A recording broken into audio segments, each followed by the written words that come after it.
back with us now at 10 minutes to the 8 o'clock hour, just in case if you're keeping a watch on the time, because we know you want to be on the move, so we want to get straight to this conversation so that you would be in the know before you leave the home. All right, so this morning we have two young folks with us. We have, starting with the gentleman first, so we'll get to him. Mr. Astell Collins, he's representing constituency 3, and this is all going forward in the local government elections that's slated for November 12th. Yes, coming very soon. And we have Miss Celicia Hall, representing constituency 15. Welcome to you, lady and gentlemen. Thank you very much for having us. So we'll start with the lady, of course, for constituency 15.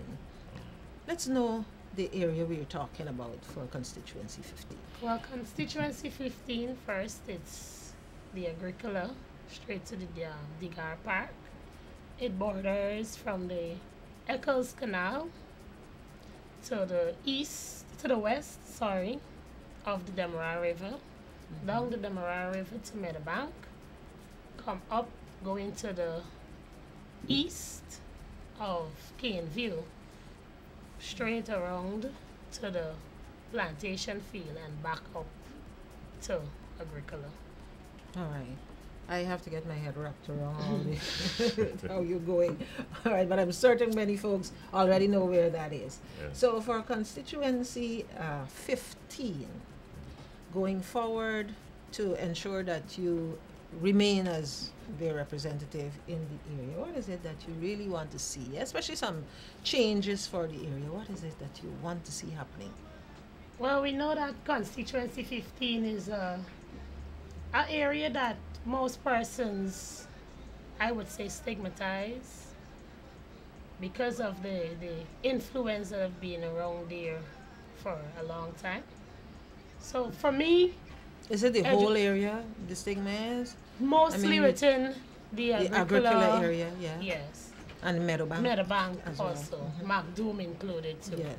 So for me, substance abuse is something high on the list, and the only way that can be alleviated is through educational programs, because the youths must be educated so that they can alleviate some of these problems that they're having, because most of them it's jobs and so on. So we have all these businesses around our community, and we have few persons from the community who are a part of those businesses.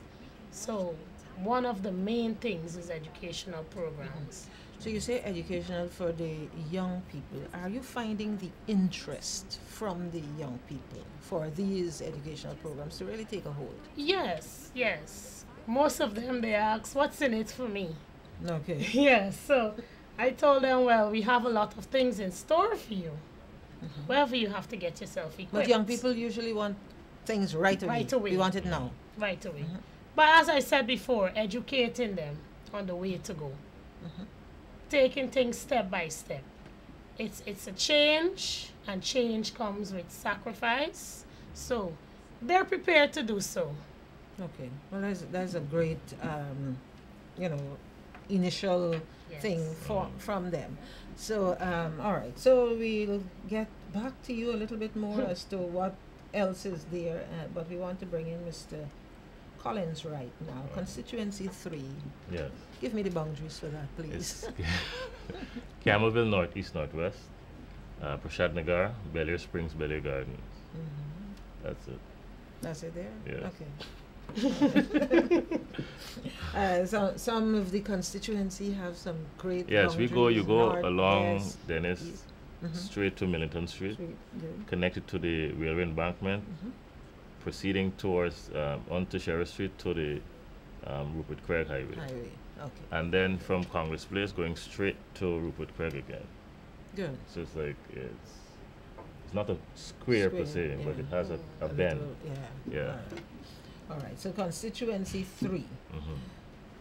What is it that you want to see there? Have you started in any of the changes that you want to make in this constituency? What is most notable about constituency 3 is the level of participation already from the resident. We have had like a back in time day where you see the community coming together There are many instances whereby there's a woman who's 92, Mr. Larock, whom when we had a breakfast and I went to feed her. Then we had a bush cook. In With that a area, resident, yeah. you're having a bush cook. We had a bush cook on the field, Okay. where the resident participated. So you still call that bush cook? Not field We'll cook. we'll have a But the thing is, there is the purportment of people saying vote for change. I want to arrest that because, and this is the previous administration, who is to me insincere. Because I was on a panel with a 22-year-old girl, and I said, do you know how fortunate you are to be to have a current administration that would give you such an opportunity? I am now 36, but did not have that opportunity. So I think they're being disingenuous to actually say vote for change. And I want to help people to understand that all change is not progress, because I can gain weight and I have to change my shirt size, my pant size. So all change is not progressive, nor is it progress. The thing is, people change when they hurt enough, they have to. People change when they receive enough, they're able to. And people change when they learn enough that they want to. I believe that change is required, change is necessary, but I think that we have already voted for change. So now the posture for the residents of my constituency and the nation is to judge us based not on what we say, but actions. I mean, the current administration, this is our second local government election. They have demonstrated not only respect for the Constitution, but respect for democracy. But what about the people who would say that they really haven't seen that kind of changes, just talk, rhetoric, and practically getting the same thing? I believe this administration's power lies in empowering the people.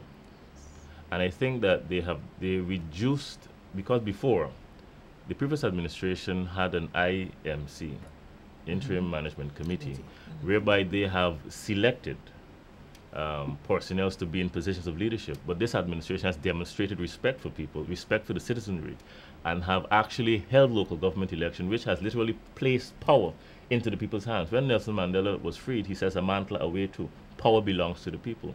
This administration is demonstrating their willingness to have a participation of the citizenry in management of communities. Communities build nations. So there's a degree of authenticity in what they say, not rhetoric. And I believe we have to applaud the current administration for what it has allowed not only the citizens, but the youth.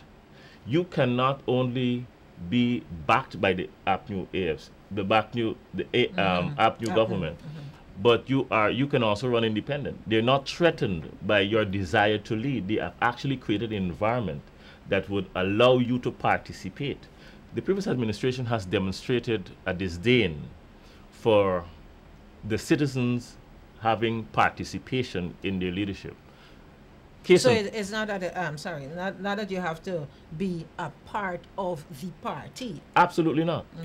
Because I am a constituency candidate backed by the party. Okay. So the thing is, we had before, and let us be fair, we had before, it's as if they have reduced democracy to a shopping mall. So even those who are in positions of leadership became mannequins. They had positions of power but no power. So they dressed in what you would have liked to buy. But it was a fallacy. It was a false representation of what ought to be. But this government respects the Constitution, respects the rights of the people, and have placed power back into the hands of the people. So I think, even before we go any further, we should applaud the current administration for just creating the atmosphere and the environment that we can say, I am, as a citizen, an ordinary citizen, I am capable of speaking to the affairs of my community, of addressing concerns, and even speaking to policy that will affect the residents in the constituency. In your constituency, because of the area, do you find a lot of involvement for youths, for the young people, or is there a preponderance of young people in the area? I am surprised and amazed by the level of energy and response of the young people. The thing about it, I have done walkabouts, And I thank God for a resident, Don Primo, whom it was, because I remember I came back from South Africa, having lived and worked in South Africa, receiving South Africa's highest national youth award, which ranked me as one of the most influential youth as a non-citizen. When I came back, I had no interest in politics. And for 4 years, I have done leadership development, even under the previous administration.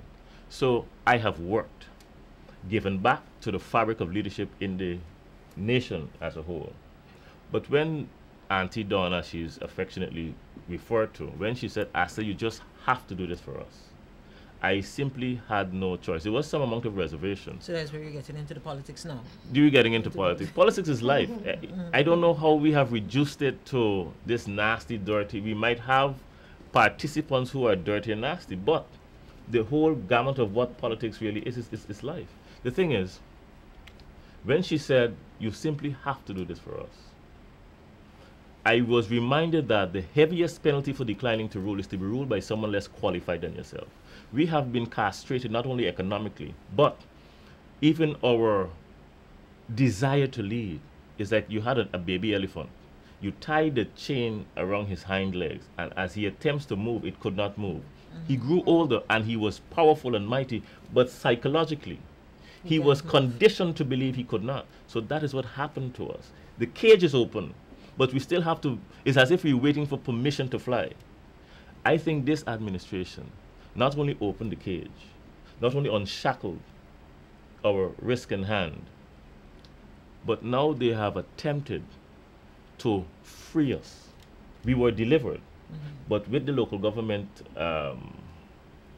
resurrection, it is an attempt to resurrect our mentality. Bob Marley says we have to be delivered from mental slavery. So you have pockets.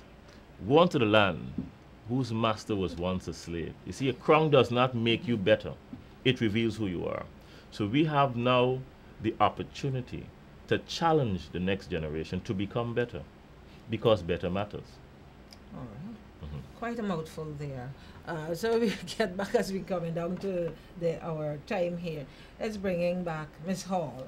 And at this point, you want to ensure now you make your pitch.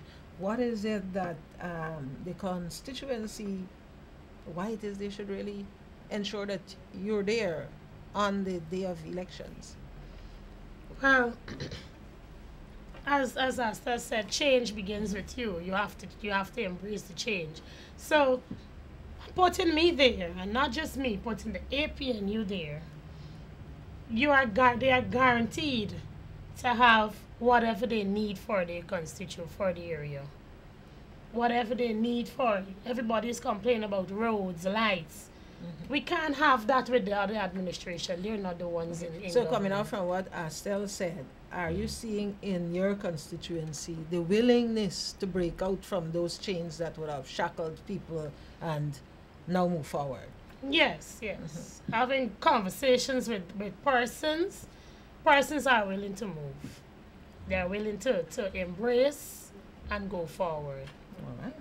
So that is the reason why they should have you there for the on that day.